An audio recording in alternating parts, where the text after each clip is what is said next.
Fala, povo patriota! Alguns nem tanto. Bom dia, boa tarde, boa noite, tudo bem com vocês? Espero que sim. Tô falando de povo patriota porque aqui, ó, caiu a colônia. A gente tá vindo de uma sequência de aulas, toda hora tava escrito aqui, Brasil Colônia, Brasil Colônia, Brasil Colônia, Brasil Colônia.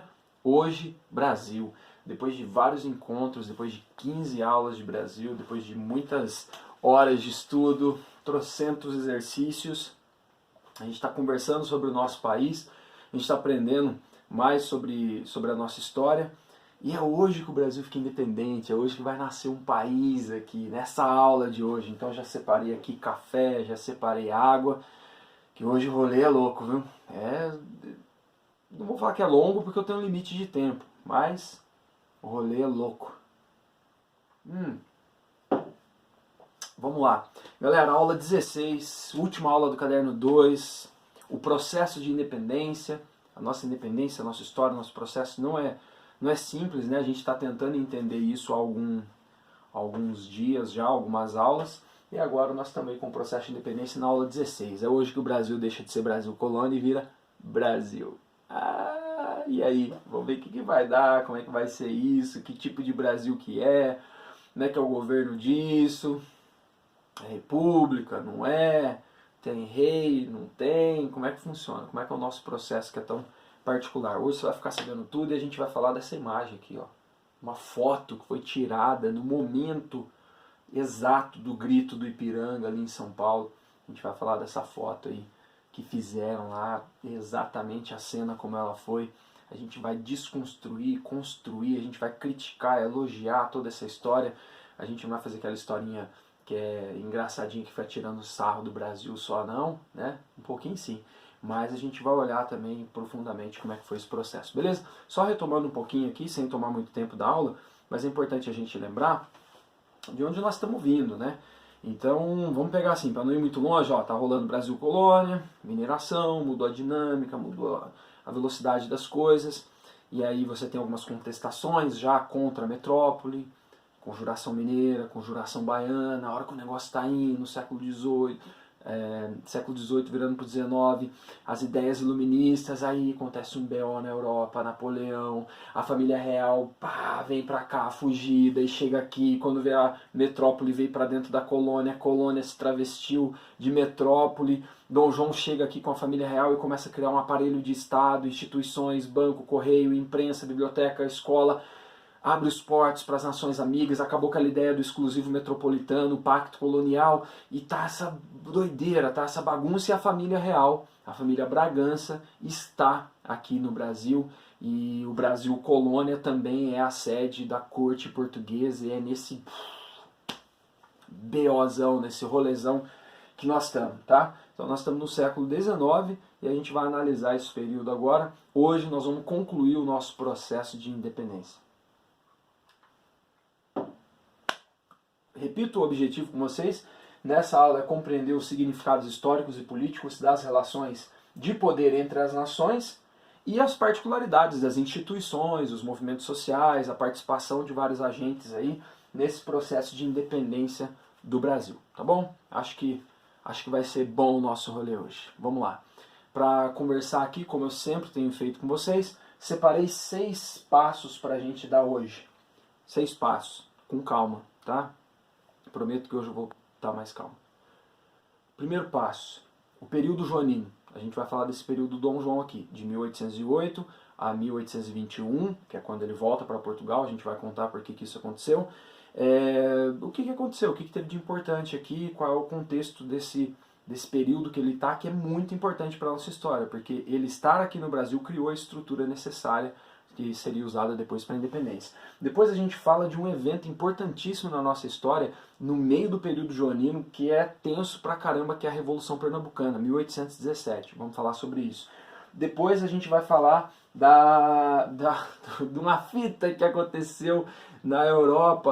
Napoleão foi derrotado, e aí Portugal se reorganiza. E aí tem uma revolução lá, uma revolução liberal, vocês vão entender o porquê do liberal. E aí essa revolução exige que o monarca deles, né, o Dom João, que está aqui no Brasil, volte. E aí nós vamos ter que resolver essa situação. Só para adiantar a história, sabe qual que é a ideia dos caras? Por que é liberal? Porque eles querem recolonizar o Brasil. E aí o Brasil vai virar e vai falar uma frase histórica lá no Ipiranga. É isso mesmo que você pensou.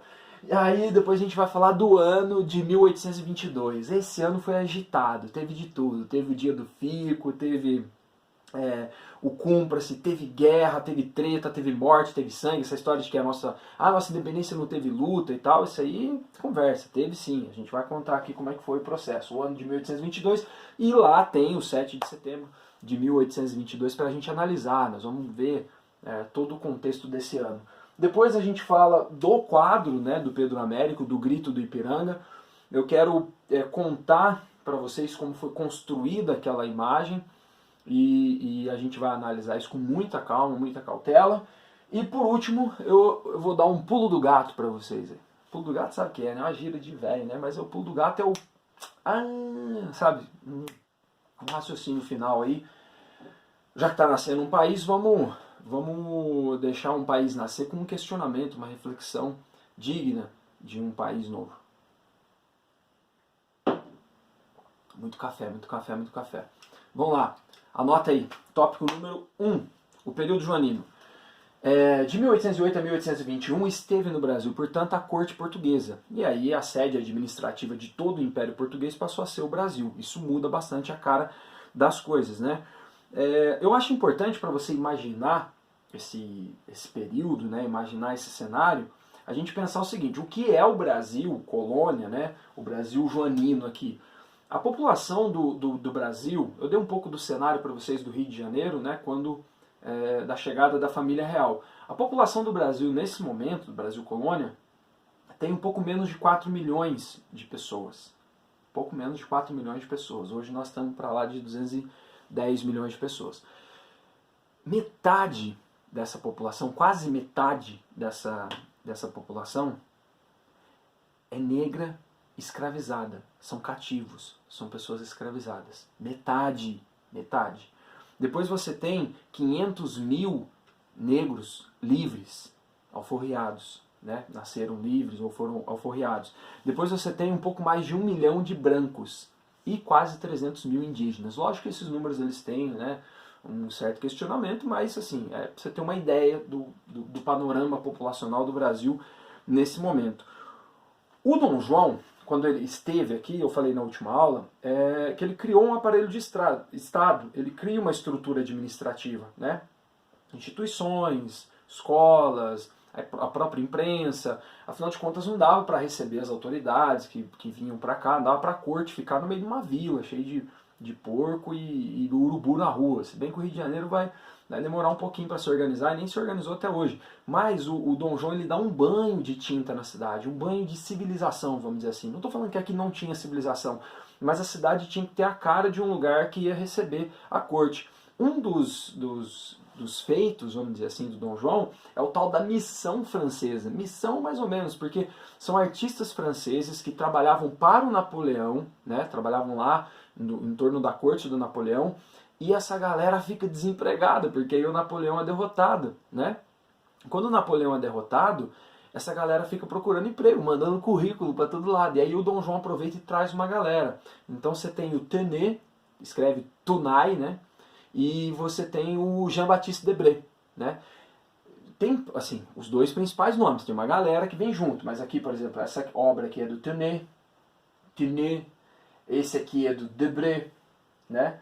Então você tem muitas imagens, retratos, paisagens que são feitas por esses artistas, que são trazidos, são contratados para vir para o Brasil e depois recebem por obras particulares também para retratar o Brasil. No caso do Debré, você tem muitas cenas do cotidiano do Rio de Janeiro que são mostradas nas imagens dele, né? Cenas oficiais, né? Como essa aqui, por exemplo, mas cenas do cotidiano também são retratadas nessas pinturas e tal. Então, anota aí para você dar um corre depois aí, em algumas imagens, pesquisar a missão francesa no período joanino, tá? Você tem uma produção artística interessante nesse momento.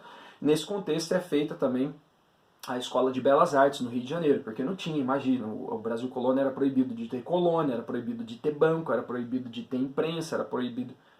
era proibido, falei de ter colônia, era proibido de ter imprensa, era proibido de ter banca, era proibido de ter escola, faculdade, fábrica, e quando Dom João vem, ele começa a flexibilizar essas coisas e abrir essas possibilidades, então, para o Brasil, né? No caso, pensando nos próprios interesses, não só do Brasil em si, não é, essa decisão não é para o Brasil colônia, mas é para todo o Império Português, para a dinastia Bragança e para a coroa portuguesa. Pois bem, só que ao criar essa estrutura de Estado, essas instituições, você que é jovem e está me ouvindo, você deve estar cansado de escutar que o Estado é caro, que o Estado é pesado, que o Estado dá gasto, que o Estado tem que ser enxuto, que... na boa, faz uma pausa aí. Se tem uma coisa boa em toda essa crise que a gente está vivendo agora, é que eu não preciso mais cansar a minha beleza. Tadinho de mim. Eu não preciso mais cansar a minha beleza discutindo com pessoas que pregam que, tipo assim, que o Estado tem que sumir, explodir, evaporar, porque toda vez que o capitalismo chora, quem socorre é o Estado. O que seria do mundo sem os Estados todos, das maiores economias, inclusive economias liberais no mundo, salvando agora? Volta nessa pausa que eu fiz aí. Tudo isso para dizer o seguinte, você está acostumado com essa história. Estado pesado, a corte está no Rio? Tá. Pô, os caras vieram com 15 mil pessoas, e para alimentar todo mundo, e roupa para todo mundo, e comprando produto de fora, e para poder fazer essas obras, pagar os artistas, construir e tal, aí o Estado está gastando demais. Se o Estado está gastando demais, aumenta os impostos, entendeu? Aumenta a pressão também nos vários locais. Essa arrecadação, toda vez que o governo aumenta imposto, dá BO com a população. Então o Dom João, para manter o Estado funcionando, aumenta os impostos. Tudo bem que tem aquela... vai criar vários impostos que nem existia até. Tem aquela situação de vender títulos também, né? Mas só isso aí não é o suficiente para manter a máquina do Estado funcionando. E agora tem um Estado aí, ele precisa ser sustentado, né? Então você tem uma pressão que começa a acontecer, né, em vários lugares do Brasil, porque nem todo mundo está ali no Rio de Janeiro se beneficiando do melhor do Estado. Tem gente que está longe, tem gente que está no Nordeste, tem gente que está no Norte. Essa galera vai começar a chiar daqui a pouco. E em 1815, o Dom João faz um ato importante. Ele unifica, né, o reino de Brasil, Portugal e Algarves. Então você tem um Reino Unido de Portugal, Brasil e Algarves. Ou seja, o Brasil faz parte desse Reino Unido, portanto. A gente está tirando essa roupa de colônia e se vestindo de outra coisa, portanto. Isso em 1815. Então já a partir de 1815 o Brasil já tem outro status aí dentro do cenário político, tá? Afinal de contas ele está aqui.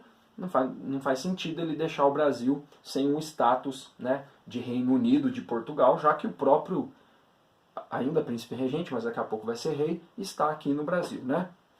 Tudo bem até aqui? Beleza. Espero que você tenha respondido que sim. Ainda no tópico 1, tem bastante coisa para dizer. O fato é que o período joanino ele tem algumas tensões. Vamos lá, a primeira tensão, a primeira treta que acontece é assim, o Dom João saiu com a corte fugido lá de Portugal por causa de quem? Por causa do Napoleão, por causa das guerras napoleônicas. Quando ele chega no Brasil, ele quer se vingar, ele está com sangue nos olhos. Tem algum território aqui próximo ao Brasil que pertence à França? Tem. Qual? A Guiana Francesa. Aí o que o Dom João faz? Invade a Guiana Francesa. Em vingança, 1809. Então, tipo assim, é a mesma coisa alguém te dá um murro na cara com a mão cheia de caco de vidro, aí você pega e faz assim, com um papelzinho ali, ó. Bobão. O João ficou puto com o juiz de Portugal, chegou aqui e falou, vou invadir o território francês também. Foi lá e invadiu a Guiana. Não tinha ninguém lá. Tinha sim, deu guerra e tal, mas teve uma invasão. Tem a política externa de invasão, com apoio da Inglaterra, inclusive invade aquele pedaço, porque a Inglaterra é inimiga da França. Beleza. Em 1810, tem um outro território no sul agora que interessa para o Dom João. Qual é? A Banda Oriental, que depois fica conhecido como Uruguai, né? Aquele pedaço ali sempre foi uma área muito litigiosa. Nesse caso específico, o Dom João ele tem um argumento, tipo assim, aquele pedaço seria da esposa dele. O Dom João tinha uma política expansionista ali para o sul do Brasil. Por quê? A Carlota Joaquina era Habsburgo, herdeira do trono espanhol. Daqui a pouco vai dar uma treta lá. A Espanha tinha perdido o trono, né? Aliás, para o Napoleão. Na restauração do trono espanhol, a Carlota tá até de olho. Ela preferia muito mais ser a rainha da Espanha do que do Brasil, né? Chamavam ela tudo de rainha dos macacos e tal. O Dom João também. Então, tipo assim, ela sempre viu a corte portuguesa como uma corte menor, mais pobre e tal. Ela queria a corte espanhola. E no caso aqui da América, né, você tinha a América Espanhola. Então ela como herdeira do trono, tipo, ó, então as partes da Espanha é minha. E o Dom João é da minha mulher. Então tem uma treta lá também. O Dom João se envolve em conflitos ali no sul, nessa banda oriental. Depois, mais pra frente, você vai ver que no governo do Dom Pedro I, no primeiro reinado, o Uruguai vai ter uma guerra ali, a Guerra da Cisplatina, e é nessa guerra de 1825 a 1828 que o Uruguai consegue a independência e vira o Uruguai, né? A República Oriental do Uruguai. E lá se foram 15 minutos e eu tô no tópico 1. São 6, faz a conta. Não, meu Deus, me ajuda. Pai amado. Então assim, as tensões, eu tô falando das tensões do período joanino. Além dessa questão de invadir a Guiana, invadir o Uruguai, você tem também uma tensão porque o eixo econômico do Brasil mudou para o Sudeste. E aí o eixo vindo para o Sudeste, a corte está ali. Você tem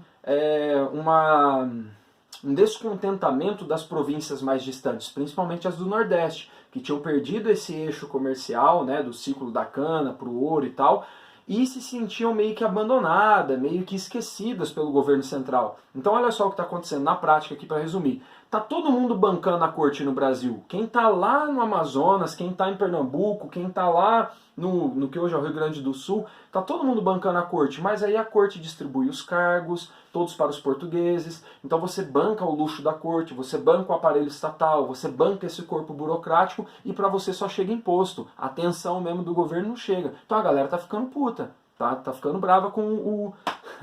tentar consertar, mas já falei, né? A galera tá ficando bravinha com o Dom João, né? E somada a tudo isso, não se esqueça que nós estamos na virada do século XVIII para o século XIX. Tem leituras que são perigosas, leituras francesas, leituras do iluminismo. Para ler um livro desse, na época, você tem que... é igual comprar droga. Você encontra... não, eu já vi em filme. Você encontra o cara e fala, trouxe um negócio aí o cara tá aqui, ó.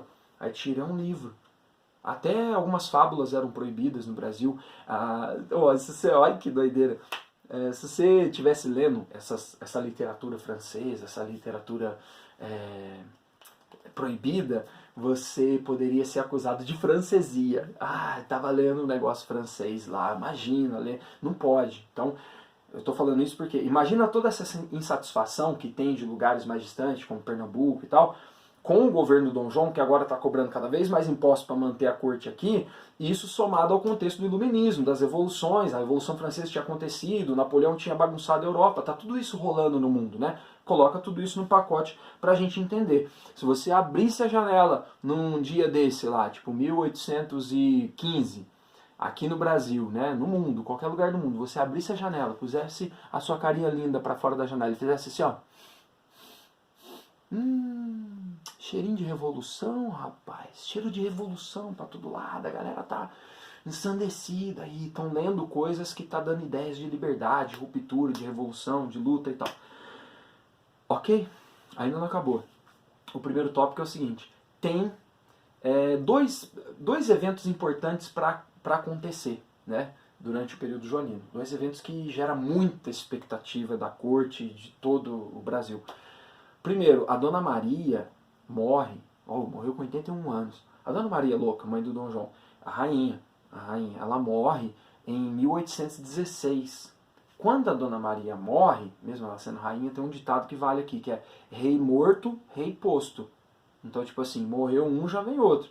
Como ele era o príncipe regente, já fazia tempo que ele estava governando, fazia tempo que ela estava interditada, mas agora precisava ter a coroação, porque tem toda uma simbologia em torno da coroação, senão você não dá valor, você não acredita naquela ideia do rei, né? Então tem toda uma simbologia, então tinha que preparar a coroação para o nosso lindíssimo Dom João. E isso, a mãe dele morreu em 1816, eles decretam luto de luto de um ano. Peraí, luto de um ano. E aí, deixa eu ver a época aqui, já 16, né? Aí você tem um rapaz, o filho do Dom João, o filho mais velho, também herdeiro ali ao trono e tal, o Dom Pedro, cara, o Dom Pedro, esse Dom Pedro mesmo. O Dom Pedro tem 18 aninhos. E aí, um príncipe que tem um trono prometido com 18 anos precisa do quê? Precisa casar.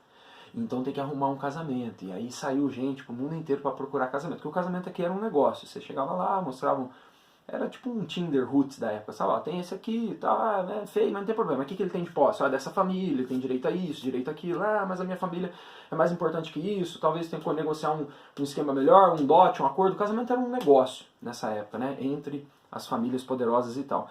E aí, arrumaram um puta casamento pra ele. Arrumaram um casamento muito bom pra ele no Império Austro-Húngaro. A Maria Leopoldina, cara, a Maria Leopoldina, ela aceitaram, não ela, coitada, ela falou, aqui, você vai casar com esse, né?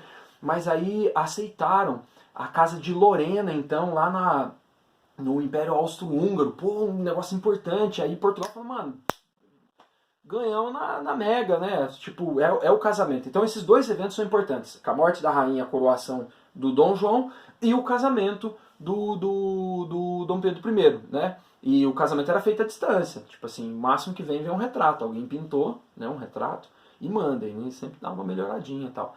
Mas a Leopoldina era bacana. O Dom Pedro também. Dom Pedro é o Caio Castro, né? Era igualzinho, daquele jeito. 20 minutos de vídeo. Putz. Estão entendendo o cenário aqui do período joanino? É isso. Precisava de uma aula só para o período joanino. Mas vamos lá que a gente precisa ficar independente hoje ainda. Então o período joanino está com esse cenário. Tem dois eventos importantes. Vai, César, então nós vamos ter festa para ir lá, né? Vai ser uma festona coroação. Já acabou o funeral, dona rainha e tal. E vai ter um casamento para nós comemorar. Mas, hoje é a aula do mais, né? Mas nem tudo é tão simples assim na história do Brasil com Z. Acontece em Pernambuco, em 1817, uma revolução. Também é um movimento daqueles... Lembra que eu falei da Conjuração Mineira, Conjuração Baiana, que são revoltas emancipacionistas, que têm um cunho republicano, influência iluminista, e pregam a separação, a ruptura com os portugueses, né? Com a coroa portuguesa? Esse é um desses movimentos. É uma revolta, né? Que a gente chama de revolução, mas ela é uma revolta emancipacionista, ela pretende a separação. E essa é zica, porque essa sai do papel, essa acontece. Essa derruba o governo lá e monta um governo provisório, mesmo que dure pouco tempo, mas os caras fizeram isso, durou coisa de dias, semanas. Mas os caras conseguiram lá derrubar o governo, fazer um governo provisório e meter o louco lá. O importante pra gente aqui, assim, no que nós estamos estudando é olhar os motivos disso e que isso causa muito problema pro Dom João. Causas dessa revolução que sai do papel, da Revolução Pernambucana. Olha o ano que ela tá no meio do rolê ali, a Europa tá de ponta cabeça tentando se reconstruir depois do Napoleão e da onda da Revolução Francesa. Vários processos de independência acontecendo na América. Na América, todo mundo virando república. E os caras aqui também estão com o mesmo ideal. Antes, deixa eu falar sobre as causas, né? As causas da Revolução Pernambucana tem a ver com contexto, né? Uma somatória de coisas. Mas vamos lá. Existe um esquecimento ali do Nordeste, eles se sentem abandonados pela administração do Dom João. Existe cada vez mais pressão em termos de arrecadação, de impostos, leis e prisões e tal. Você tem cada vez mais os cargos importantes, os cargos públicos e tal, ocupados por portugueses. De repente você tem uma situação que você que é nativo, não vou falar brasileiro ainda, nativo, você está vendo ali que você está dando a vida para pagar imposto e sempre tem um português mandando em você. E aí você fala, cara, isso não é justo, não está certo isso, né? E aí as ideias vão entrando, né? As ideias vão fazendo a cabeça da galera. O açúcar, nesse momento, já encontrava uma dificuldade econômica muito grande, o principal produto da região, porque nesse momento você já tem, no século XIX, muitos lugares produzindo açúcar. O Brasil já tinha perdido o monopólio há muito tempo, então o açúcar já não era aquele negócio que era antes, né? Então isso diminui a renda da galera, ó, diminui a renda, eu só vejo português no poder, eu tô pagando imposto pra caramba, a galera lá no Rio é só farra, festa, parece que estão organizando um monte de coisa lá e nós não estamos participando de nada. O Nordeste se sente meio deslocado, né, do negócio. Soma tudo isso às leituras e todo o efeito do século XVIII, do iluminismo, que estava ainda ecoando aqui no século XIX. essa revolução ela tem um envolvimento muito grande dos padres lá da região. Então, às vezes, ela pode aparecer em algum material como Revolução dos Padres, tá? Inclusive o Frei Caneca, né? Uma figura importante desse movimento aí. Então, a Revolução dos Padres também pode aparecer. Acontece que ela tem um estopim. O estopim é no dia 6 de março de 1817, um cara chamado Leão dá um tiro num superior dele lá, que é um português. Ó, é uma briga, tá? Dentro de um quartel lá em Recife. Um subordinado, né, não é subordinado que fala, dentro da hierarquia militar, ele era patente mais baixa. Ele briga e agride, dá um tiro num superior, e aí a briga é generalizada ali dentro. Ou seja, é um estopim para um contexto que é muito maior do que isso. Soma tudo isso, você tem um estopim de uma revolução já programada há algum tempo, com ideias republicanas. A ideia era fazer um governo provisório e proclamar a república, fizeram isso, divisão de poderes, constituição, liberdades, né, econômicas e tal. Adivinha, qual foi o ponto que eles esbarraram? Os diferentes grupos que participaram, porque era bem eclética o movimento dessa revolução, tinha de tudo. Isso dificulta também acontecer o movimento, porque grupos diferentes, pautas diferentes, interesses diferentes. Adivinha qual foi o assunto que travou e eles não conseguiram resolver esse assunto? Chuta. Atenção, pernambucanos! Raul! Temos aqui um governo provisório. Raul! Com ideias republicanas, Constituição, três poderes. Raul! E a escravidão? Raul! Não! Pô. Aí, morreu. Sobre a escravidão não havia um consenso. E aí o movimento começa a se quebrar, se fragmentar, se enfraquecer. Eles mesmos vão brigando entre eles para saber como é que vai ser esse governo. A galera acha que tem que ser um governo republicano sem escravidão, a outra acha que tem que ser com. E aí os caras estão todos ali naquele rolê, naquela função, fragmentado, tudo. Fica fácil de chegar e, né? É igual a mãe quando chega no quarto, as crianças estão tudo brigando, ninguém presta atenção que ela tá vindo com a chinela na mão. E a chinela canta no longo da galera. Hoje não pode fazer mais isso, só no século XIX. Eu apanhei muito. Ó, aí, oh meu Deus, segura o tempo. Ai, meu Deus. Esses caras estão lá. O Dom João, pô, o cara tem que dar uma resposta, né? Pô, ainda mais que ele tava chateado fazia uns anos aí que a mãe dele tinha morrido, né? Fazia um ano. Ele tinha que dar uma resposta. Aí ele conta com a ajuda da Inglaterra, que manda seus mercenários também para atacar.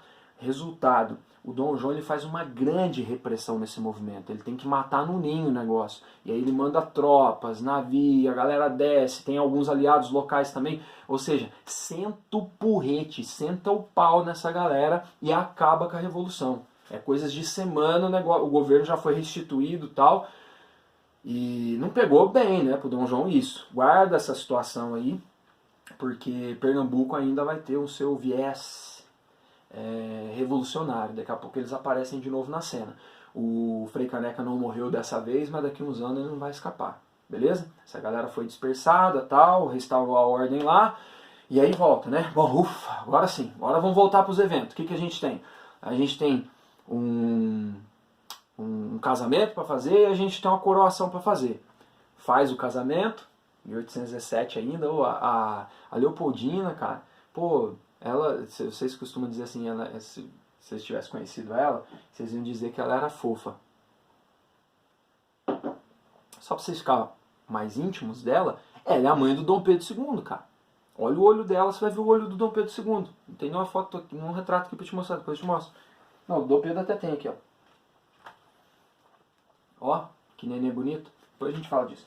A Leopoldina, ela foi uma belezinha, cara, fofa, deu vontade de pôr num potinho, porque quando ela aceitou o casamento, ela levou a sério, ela veio pro Brasil, esquece a novela, aí ela, vou falar da novela, aí ela veio pro Brasil, aí, cara, antes dela vir, ela contratou, a corte, né, contratou professores para ela, e ela aprendeu tudo do Brasil, tudo. Ela aprendeu a falar português, ela chegou aqui falando português, cara, lógico, com limitações, mas ela aprendeu sobre a geografia, sobre botânica, que ela gostava pra caramba. Então, tipo assim, ela veio preparada, ela falou, se é pra fazer, eu vou fazer direito. E ela veio fazer direito, né? Daqui a pouco ela volta na nossa história.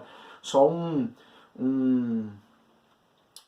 detalhe. Outro detalhe de uma outra mulher, que é interessante, a Carlota Joaquina. A Carlota Joaquina ficou triste com a coroação dela como rainha, porque como ela não era rainha, quando a Dona Maria morreu, ela e o Dom João vão se tornar rei e rainha, e não era pouca coisa, era o Império Português, mas ela ficou triste, porque isso acabou com a esperança dela de tomar o trono espanhol lá. E aí, tipo assim, ela estava com esperança, talvez eu fuja desse inferno aqui, aí não deu certo, ela virou rainha aqui, ela falou, agora eu vou ter que ficar, né, a rainha desse povo. Ela não curtia a gente, não, nesse lugar, né, a gente, e fazer questão, não fazia questão nenhuma de esconder isso, tá? Vou dar uma pausa aqui para a gente poder continuar com outro vídeo, com a segunda parte. Tem mais alguns passos para a gente dar, depois agora vai um pouquinho mais rápido, mas tem que ficar independente hoje.